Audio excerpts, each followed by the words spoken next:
Welcome back to the news today. This is One-on-One. One of the defining actions of international diplomacy in 2014 was the formation of a U.S.-led coalition to fight the Islamic State group.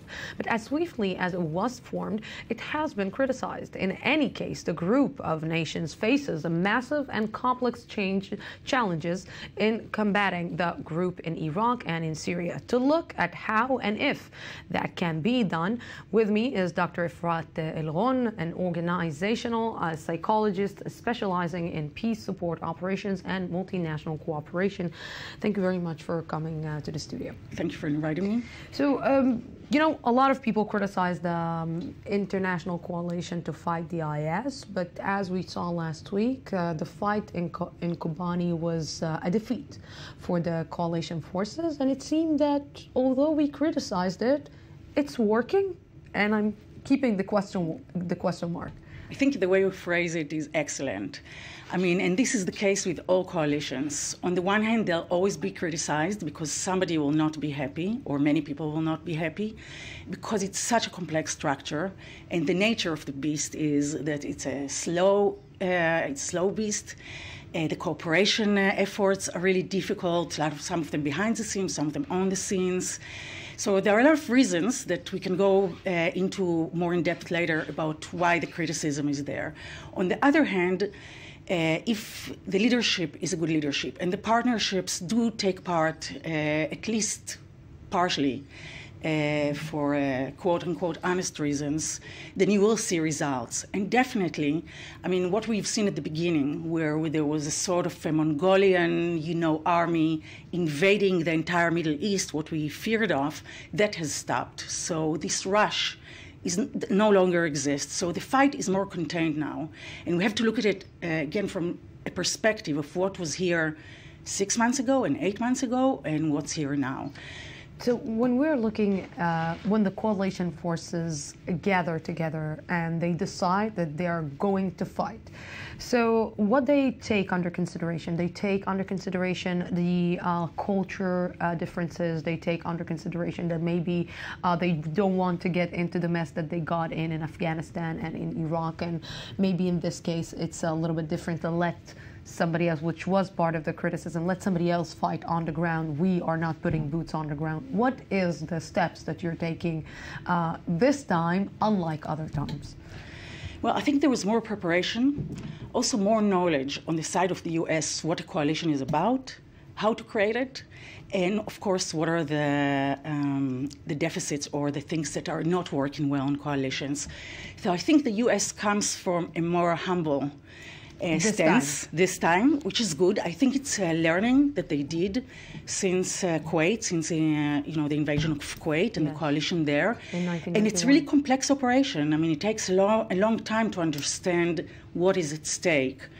And the things that you mentioned, each of them is at stake. So imagine that all these parties or all these countries are coming into an event or a restaurant or a cocktail party that they don't really want to be in, and where the cocktails are not really that tasty, and Definitely. I know that the preparation, and it's also a little bit dangerous. Some of them could have poison, some of them could cause stomach ache, some of them could, the waiters could do a retribute. So there are a lot of dangers in this cocktail room or in these restaurants. And now they have to decide how to go about in this dangerous room, what the U.S. really does. And that's what it did in other coalitions that it led, because essentially it's the U.S. that led most of their coalitions until now. Afghanistan and Iraq are just some examples. But the U.S., I think, has become better at offering the countries what it is that they could participate in, which is not necessarily military action. It could be also humanitarian action. It could be money. And within these realms, there is also subdivisions. And also, I think the U.S. has learned how to put the pressure in a more gentle, more nuanced way. Did they learn, or did they become scared of let's say, the results that they faced in the past? Because it seems that they are more cautious this time because they don't want to get into the mess of Afghanistan. Right. They don't want to get into the mess of Kuwait. They don't want to get into the mess of Iraq. So it seems that this time, because all the world is asking, where is the United States? And it seems that the United States this time is saying, okay, we are taking a step back this time and we will act from the air, not on the ground. Is it like preparing, or is it more we are a little bit scared of the results? Well, I don't see a contradiction because they were hit hard both in Iraq and Afghanistan. So as a result, they're also more cautious about what is that they're doing. But that is learning. I mean, they're learning to be more cautious about their aims, about how to set them, and how to set the partnerships. So the way they went about it, I think this time was slower. I mean, it also took them a long time to decide that they're actually getting in. I mean, in a way, they just got out of Iraq, and all of a sudden, they find themselves right there again. And by the way, ISIS has been formed partly because the U.S. has left a vacuum. So it's in a way, doesn't it takes from the prestige of the United States as the big empire that controls the world, the big power of the Western world that has the power to change, to save lives.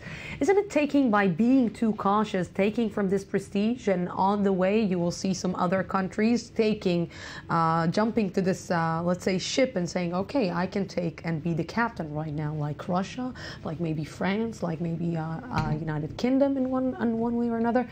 Other countries cannot fight for this prestige. The prestige is shared nowadays. I mean, the U.S. is still the global cup. I mean, it's still the country that most countries look up to, either by love, hate, or anything in between. But the world is changing for all of us, and in many facets. And one of them is the cooperation aspect, where countries these days, in the same way that other organizations like private companies do, countries know that they will mostly succeed better or have higher success or higher effectiveness if they cooperate. Even if we take just the intelligence world, nowadays it's impossible that only one country will be able to know all the information that there is. So the cooperation between countries nowadays on the intelligence aspects is much higher than it ever was. So this is just one way to talk about it. And the same goes for military cooperations. Was it the right move to form this coalition? Was it the right move to take it like on this phase and not on another route? I don't think there is any other route. I mean, the U.S. cannot take it alone. Also, a very important part of creating a coalition is the legitimacy. The fact that all of Europe is in, some Eastern countries, Australia, New Zealand, and of course Arab countries, from Egypt to the Gulf countries to Jordan, for example. This is necessary for the U.S. to say what we're doing here, fighting ISIS, is legitimate, especially since there is no UN Security Council resolution that legitimizes this action, and probably they did it on purpose, so they won't be bound by rules set by the UN. But this coalition, I mean, there is nowadays, when you come especially to the volatile Middle East, the best way to go about it is to go through the countries from the region and then around them create the coalition. This is why the U.S. was always in close contact with the Arab countries as they moved along creating the coalition, which took months to create. How much is the change of the regime, let's say, of Saudi Arabia and the death of Abdullah is going to affect this? I think the change of the regime is actually may be helpful. Again, it still has to unfold. But I think that the new king may be less extreme than his predecessor, and therefore it seems that the changes we're seeing in the Saudi court point towards more moderation and therefore even more cooperation. Nowadays, I mean, but I don't think that the role will change drastically. What the Saudis do nowadays is that they host militaries of the coalition and they also train them. Some of the training is done without the U.S. This is an explicit agreement between them, so it will be only Arab training. So I think in that way, the Saudi took as much as they could, with other Gulf countries, like Bahrain actually participating in the airstrikes. So it's a division of labor between the Gulf countries. So, Dr. Elron, thank you very, very much for this conversation with us tonight. And thank you, our viewers, for being with us tonight. Tomorrow we will be here at the same time, same place from the Jaffa Port, Israel. Have peace. Have a great night.